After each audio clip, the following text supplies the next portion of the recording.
On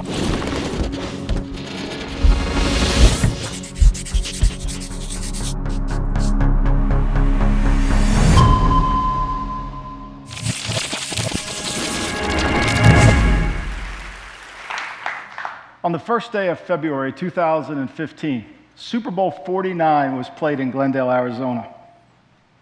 It featured two of the best teams in the NFL that year, the New England Patriots and the Seattle Seahawks. Let me set the stage for you. Seattle had the ball on the 1-yard line, trailing by 4 points, with just 26 seconds left to go in the game. If they score a touchdown, they win Super Bowl 49 and give the Patriots another last-second Super Bowl loss, and probably destroying their long-lasting dynasty. At that moment, Patriots head coach Bill Belichick wasn't thinking about how much time was left on the clock, his own legacy, or even losing the game. His sole focus was staring at the Seattle bench. It didn't seem organized to him. It didn't seem in tune to him.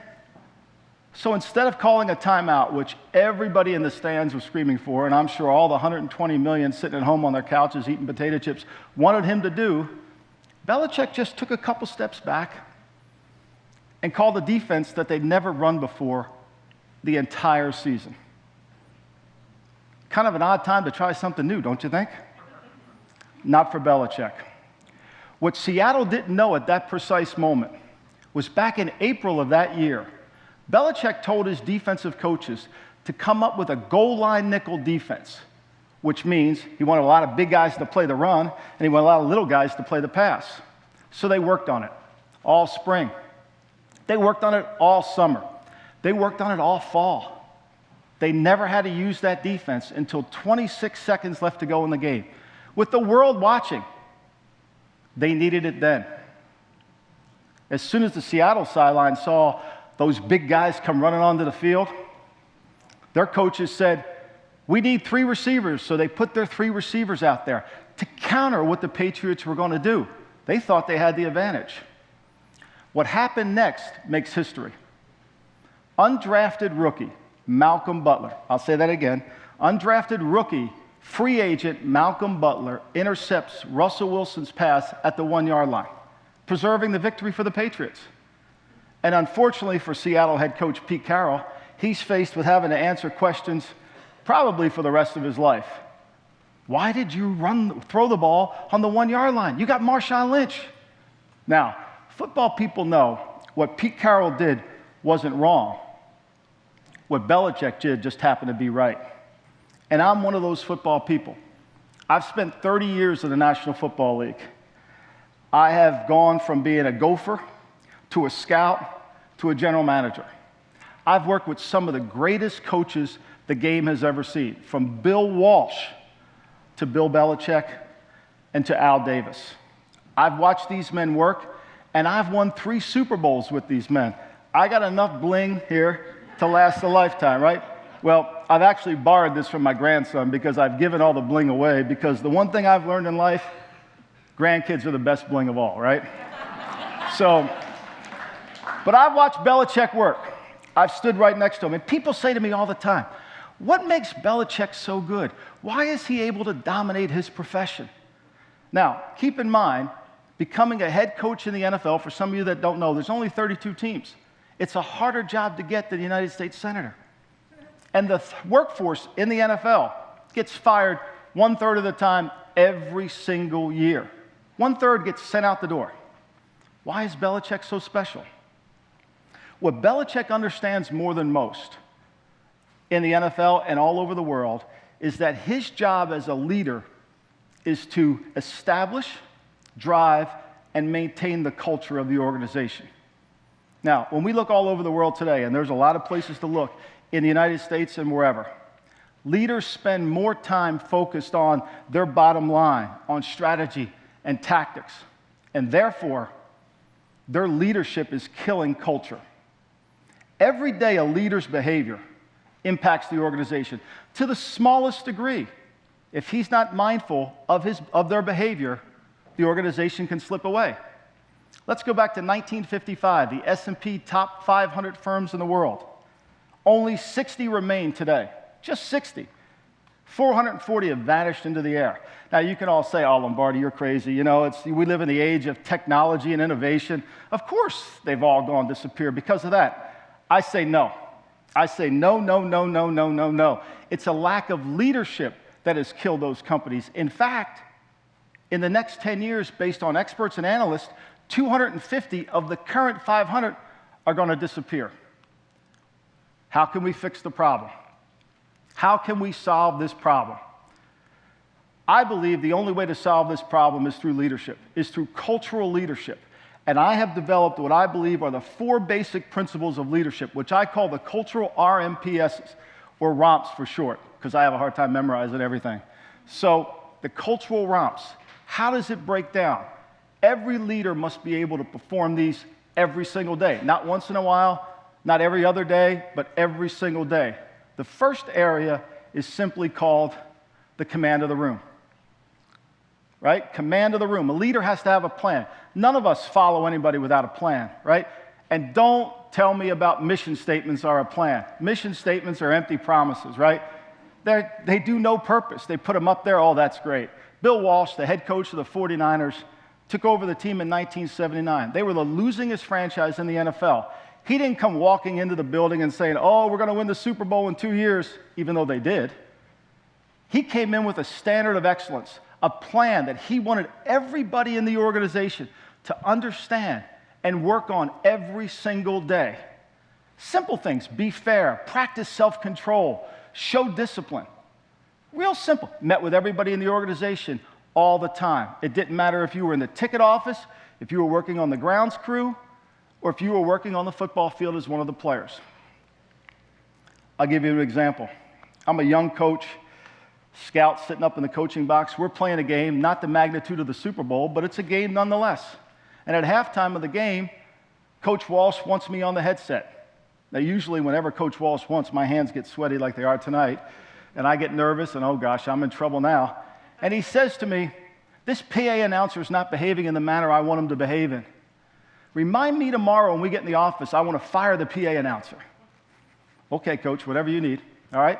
The next morning, I go back to his office. I sheepishly walk upstairs to his office and say, Coach, you told me to remind you about the PA announcer. And at that moment, he gave me a great lesson. He said, look, everybody here is responsible for the plan. Everybody must carry out the plan. It doesn't matter who you are or what you do. Your job is to perform your job at the highest level every single day. That's command of the room.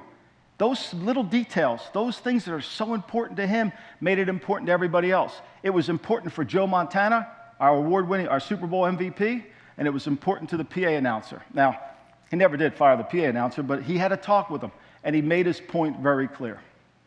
Command of the room. The next one, command of the message. I mean, really, what good is a plan if you can't talk about the plan, if you can't communicate the plan? It doesn't do you any good. And it has to come from your authentic style. And I can't think of a better example of command of the message than what happened in Washington, D.C. on a hot summer day in 1963 when Dr. Martin Luther King took the stage. What people don't realize is Dr. King was one of 16 speakers that day. He just happened to be the last one. He wasn't a keynote speaker by no means. He had a time limit of just 5 minutes. 5 minutes.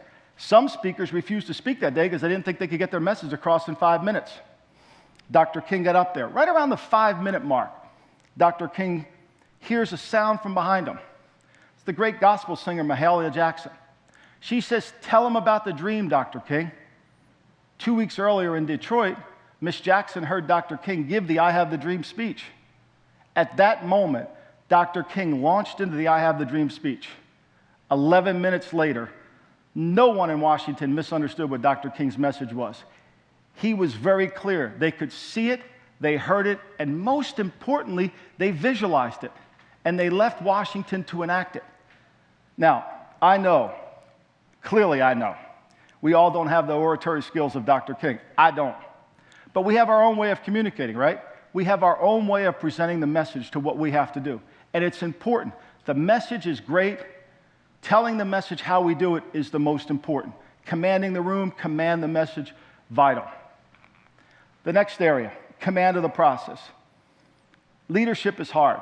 leading people is very hard. And sometimes you have to make tough decisions.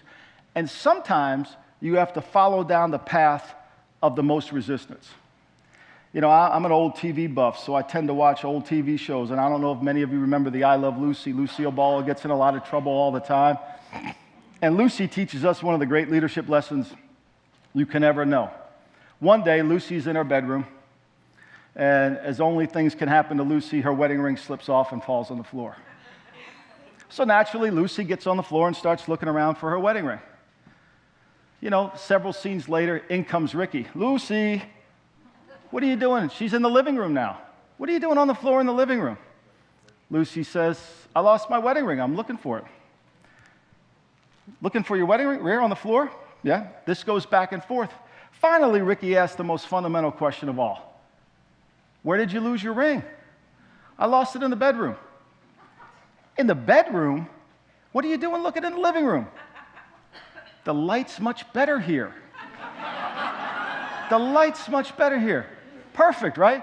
Lucy's never going to find what she wants there. No chance, right? She's never going to find it. Leaders who create culture don't need the light to find their mission. They can see it in the darkness. It's hard to ask tough questions. It's hard to make tough decisions. It's hard to be unpopular. But for the good of the organization, for the good of the culture, we have to do it. Lucy never found her ring. The final area, command of self. A leader's job is to drive creativity and curiosity in the organization. And as a result, what happens? We make mistakes. We all make mistakes. I mean, I made mistakes coming here, missed 2 turns. We all make mistakes every day, right? How we deal with those mistakes are the most important facet. Paul Shoemaker wrote a great book called Brilliant Mistakes, and he talks about how we hang on to mistakes too long, and we cling to them. And even though we know we're wrong, we keep going down the path, hoping that we're going to prove ourselves right. When a leader admits mistakes, he shows vulnerability. He shows the ability for others that he's vulnerable. He's willing to admit mistakes. He's willing to take chances. And as a result, the team will take chances. When Belichick stands in front of his team after a win or a loss, it's always, we can do this, we can do that. He's creating curiosity. He is creating creativity. And we know this more than ever. Smart people learn from their mistakes. The smartest people learn from others' mistakes. So let's go back to the final 26 seconds of Super Bowl 49 for a moment. At that precise moment, Belichick operated all 4 areas. He stood on that sideline, and he commanded the room, waited for the right time. He commanded the message when he sent out a defense that he knew he needed to have. He commanded the process when he didn't call a timeout, which frankly, I was up in the press box screaming, call timeout, call timeout. He didn't. He didn't take the path of least resistance. And he commanded himself when he had the vision to know he needed a defense at the right time and called it at the right time. All within 26 seconds. As Belichick was doing that, Merriam's dictionary word of the year was, guess what? Culture. They define culture as shared attitudes, objectives, and visions by institutions and organization. Perfect, right? That's what we're talking about. How do we bring that all together? We are all leaders, no matter what we do in life. When we walk out of here, we lead ourselves, we lead others. If we take the cultural RMPS with us, the ROMPS with us, we then create the culture that we both survive in, we thrive in, and we impact others. And you know what? We can do it in a lot more time than just 26 seconds. Thank you.